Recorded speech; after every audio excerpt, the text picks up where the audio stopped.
I'm Andrew Kirsch. I spent just under a decade as an intelligence officer with the Canadian Security Intelligence Service, otherwise known as CSIS. Today, a little bit of a spy lesson. Um, yeah, as part of my career, I spent in special operations, which is basically our covert, warranted technical surveillance operations, where we would plant tracking devices, cameras, microphones, search places we weren't supposed to be, all warranted and legal. And as a part of that special operations, my job involved often procuring things that were needed for the special operations, either equipment or practice things. Like if we're going to break into a car and search it or plant something there, our technical specialists would want a practice vehicle. They don't want to walk in the middle of the night and they have minutes, not hours, to do a job and kind of be faced with the car for the first time. So we go out and try to get something to practice on. So my job is to go out and try to find it. Of course, we're the Canadian government. We've got a lot of money.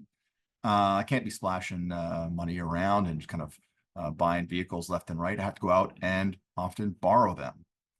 So I would go and find someone online who was selling a car, as an example, and say, look, my name is Andrew. I'm here from CSIS, and I need to borrow your vehicle. I'm going to take it for about a week, and I promise to bring it back. I can't leave you any paperwork. You can't tell anybody that I was here, and I really appreciate your assistance. You know what? People did it. I provide a few more assurances on the paperwork, and I won't get into what those are to give anybody any ideas. But bottom line, we were asking for some ridiculous assistance, and ultimately people would help, And I remember one guy, he said to me, Andrew, I'm going to give you this car. And I just want you to know that if this is a scam, if you are lying to me, I'm going to feel so dumb, because I'm going to have to go to the police. I'm going to have to tell them that I gave this guy my keys and he drove it off the lot.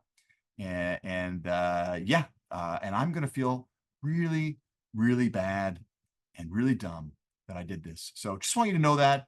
Here are the keys. So anyway, I bring up this, anecdote, this story to say, first of all, we all have this desire to help. What I have found that people want to help. People want to be of assistance. If you ask for help, people want to give it. So others are preying on this. We see a rise in sophisticated phishing and cyber attacks, people being defrauded. Often it's because they're being preyed on either fear or their desire to help. So you got to check yourself, approach situations with a healthy degree of skepticism, ask some questions. As a person from CSIS, I said the same thing. Hey, here's some ways that you can kind of make yourself feel more comfortable to do this. And then on the other side, sometimes we have a fear of bothering people. And I know this is something I had to get over in my career. I'm like, well, they're never going to go for that. I'm going to knock on a door and ask this person to tell me about their cousin or to lend me some equipment. Like, they'll never do it, never do it. And what I had to get over was this fear of asking, and I think we all, to an extent, have a fear of bothering people, of imposing on people, of asking. But you got to help. You got to ask because people want to help. And what they need from you is for you to tell them that it's okay. So, just a bit of a lesson kind of goes both ways. One, check your own, desire to help and if that could possibly get you into any trouble. And, if you need something, if you need some assistance, don't be afraid to ask for it.